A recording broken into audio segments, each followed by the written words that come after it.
Good morning મિત્રો. આજે આપણે જોઈશું વિશેષણના પ્રકાર અને એમાં પણ આપણે જોઈએ અર્થ પ્રમાણે વિશેષણના પ્રકાર. કે વિશેષણના પ્રકાર આપણે જાણીએ છીએ કે દરેક પ્રકારના વિશેષણ છે અલગ અલગ તમને પૂછવામાં આવે છે. કે તમને માની લો કે કોઈ એક વિશેષણ આપે છે કે તેનો આકાર ગોળ હતો, બરાબર ને? તો ગોળ આકાર છે એ શું દર્શાવે છે?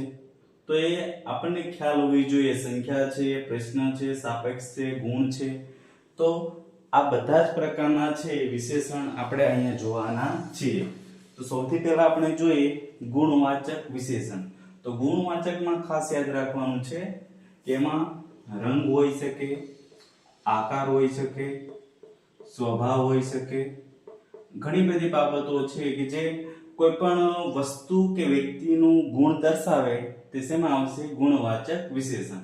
સૌથી પહેલા છે આપણે ગુણવાચક વિશેષણ છે એનું ઉદાહરણ જોઈ લે કે તેની પાસે સફેદ ચોક છે, બરાબર ને? તો આમાં જુઓ કે ચોક છે વિશેષ્ય છે અને એનું વિશેષણ શું છે? સફેદ. તો સફેદ શું બતાવે છે? ગુણ બતાવે છે. તો જ્યારે આવી રીતના કોઈ પણ વસ્તુ કે વ્યક્તિનો ગુણ બતાવે ત્યારે એને આપણે ગુણવાચક વિશેષણ કહીશું. એવી રીતના બીજો પણ હોય છે કે તે ચોરસ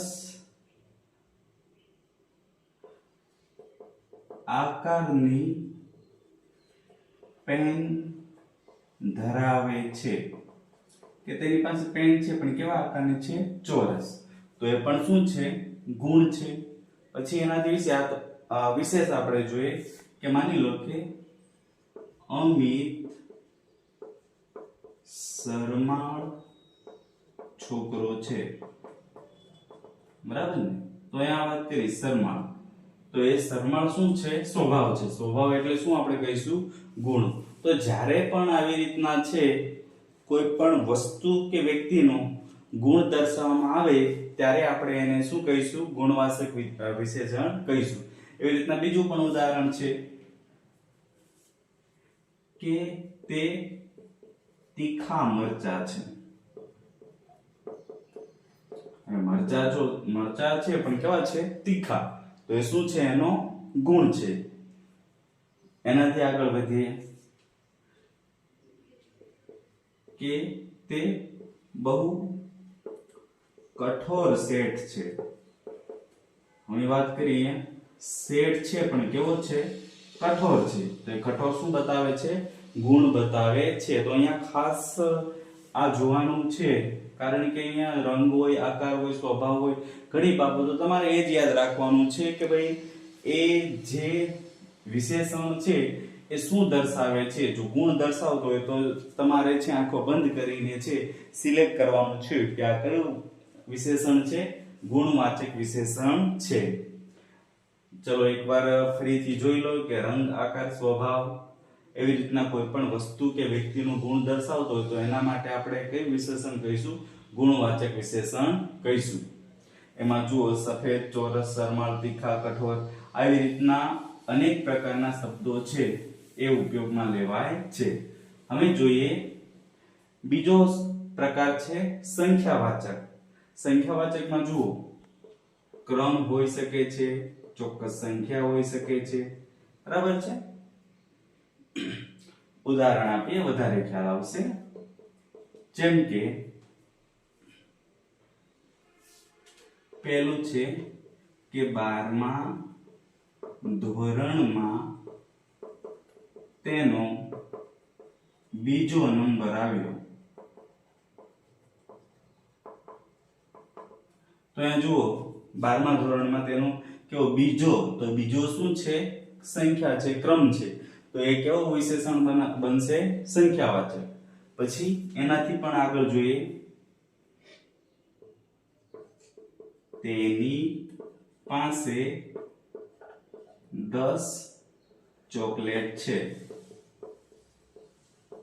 હવે 10 છે એ ભાઈ આંકડામાં હોય કે શબ્દમાં, એમાં કઈ વધારે ફરક પડતો નથી. 10 છે એ શું છે? સંખ્યાવાચક છે. એવી રીતના બીજું પણ હોઈ શકે. જો 10 છે પછી એનો મતલબ એવો નહીં કે 1 થી 10 જ હોય, બરાબર છે. એનાથી વધારે પણ સંખ્યા અથવા તો બાબતો હોઈ શકે છે.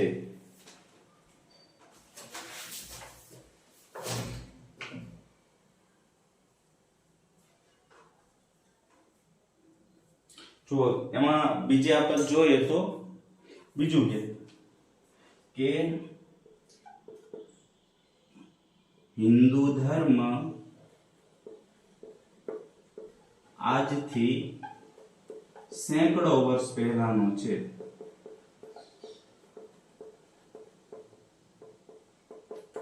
તો એ જો સેંકડો, તો એ પણ શું છે? સંખ્યા છે. તો તમારે યાદ રાખવાનું છે કે સંખ્યા છે તો એ શું છે? સંખ્યાવાચક વિશેષણ છે. એવી રીતના બીજું પણ આવે. જુઓ તમે, એક આ થોડું આપણી માટે ઘણું ડાઉટફુલ જાય એવું છે કે તેને મને અડધું સફરજન આપ્યું. હવે અડધું છે તો પછી આપણે એવું ડાઉટ નથી કરવાનું કે અડધું છે એ સંખ્યા છે કે નથી. તો અડધું છે, બમણું છે, આવી રીતના છે ઘણા પ્રકારની સંખ્યા દર્શાવવામાં આવે છે. જો આ છે અપૂર્ણાંક સંખ્યા છે, અહીંયા વધારે સંખ્યા છે, અહીંયા પૂર્ણાંક સંખ્યા છે, અહીંયા ક્રમવાચક સંખ્યા છે. તો આવી રીતના અલગ અલગ પ્રકારની સંખ્યા જ હોય છે. ખાલી તમને છે કન્ફ્યુઝ કરવા માટે થઈને આવી રીતના અલગ અલગ પ્રકારે છે સંખ્યા પૂછવામાં આવે છે. તો આ થઈ આપણી સંખ્યાવાચક વિશેષણ. ત્યારબાદ ત્રીજું જોઈએ પરિમાણવાચક વિશેષણ. કે પરિમાણ એટલે ચોક્કસ એનું રૂપ દર્શાવે છે કે પરિમાણ કે કેટલું છે, બરાબર ને? ખાસ યાદ રાખો, આ બંનેમાં બહુ કન્ફ્યુઝન થશે તમે. સંખ્યા અને પરિમાણમાં સીધું જ જો પરિમાણ એટલે જો કે થોડું, જરાક, ક્યારેક આ શબ્દ વપરાય છે લઘરિક, બરાબર ને? પછી વધારે હોય તો ઘણું, બરાબર છે?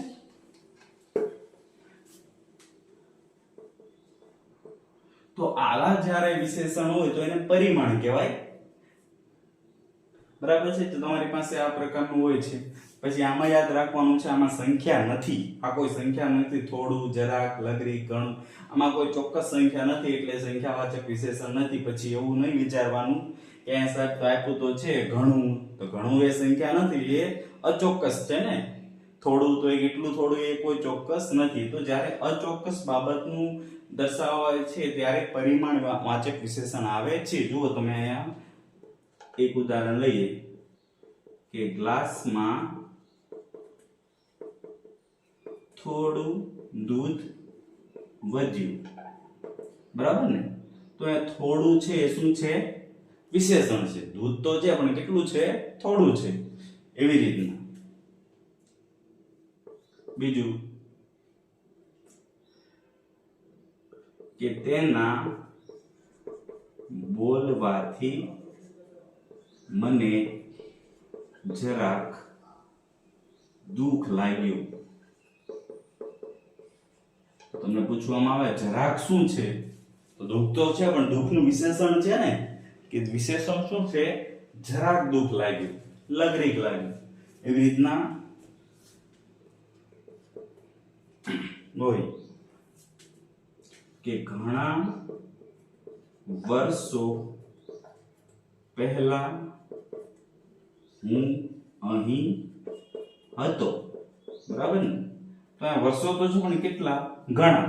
તો આવું ઘણા, ઘણું, થોડું, જરાક, લઘરિક આવી રીતના હોય ત્યારે એને પરિમાણ કહે છે. ચોક્કસ સંખ્યા ના દર્શાવે પણ કહે છે કે ભાઈ થોડું, વધારે, લઘરિક.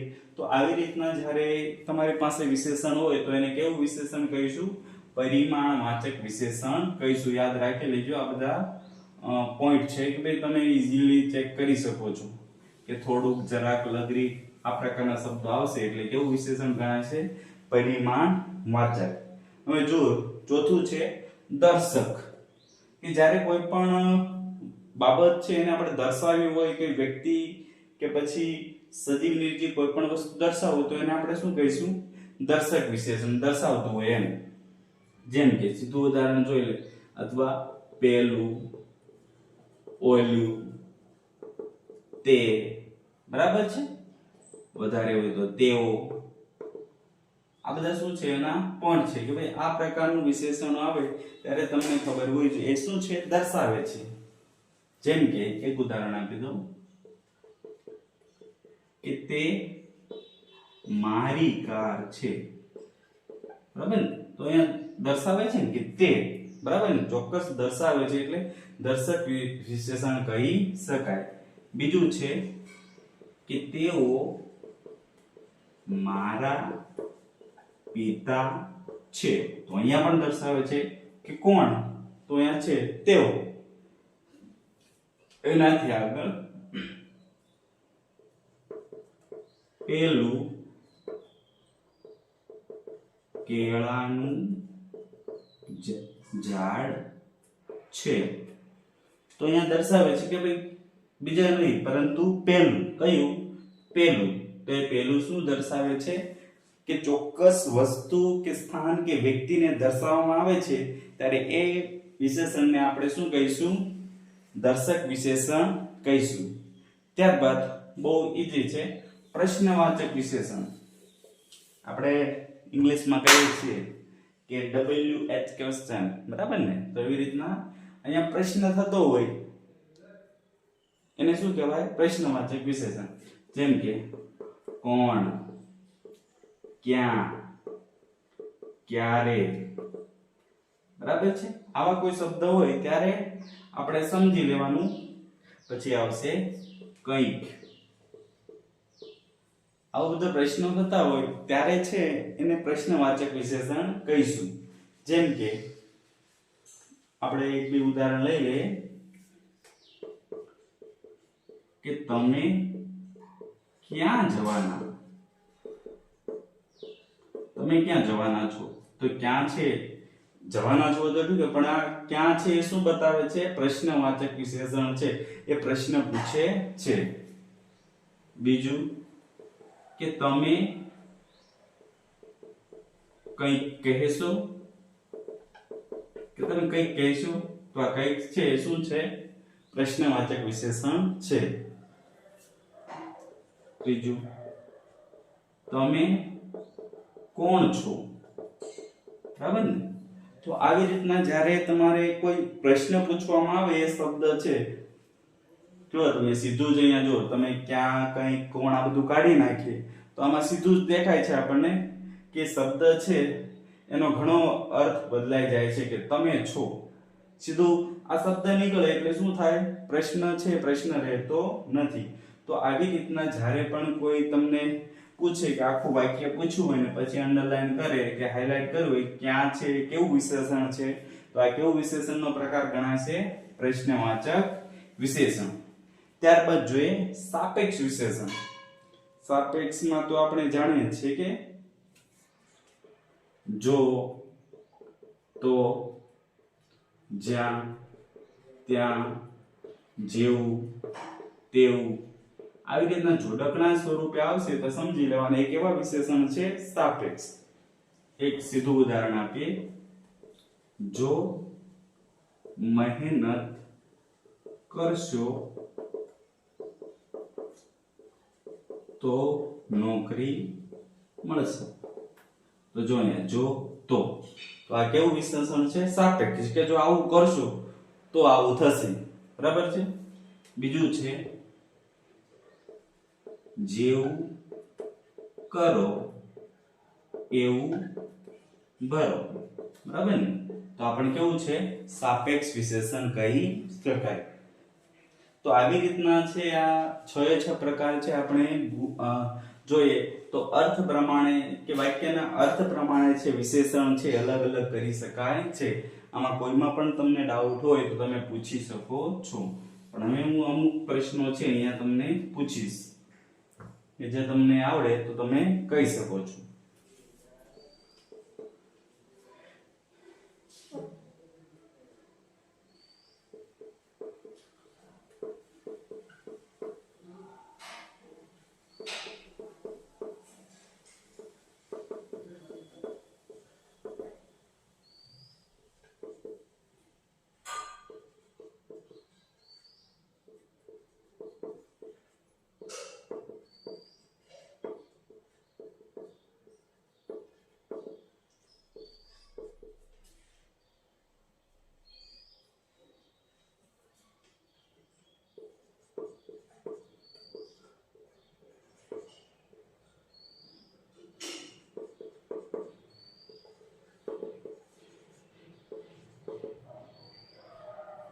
જો આ ત્રણેયમાં છે જે વિશેષણ તમારે કહેવાના છે એ હું તમને અહીંયા પૂછીશ, બરાબર છે? આ બધા વિશેષણ છે તમારે મને કહેવાનું છે કે વિશેષણ છે એનો પ્રકાર કયો છે, કે પહેલામાં ફર્સ્ટ છે એમાં ઘણા, બીજામાં પહેલું, ત્રીજામાં ઘણા અને દુઃખી બંને છે. તો આ બધા જ છે એ વિશેષણના અલગ અલગ પ્રકાર છે. જો તમને આવડે તો તમે કહી શકો છો. ચલો ફરીથી મળીશું.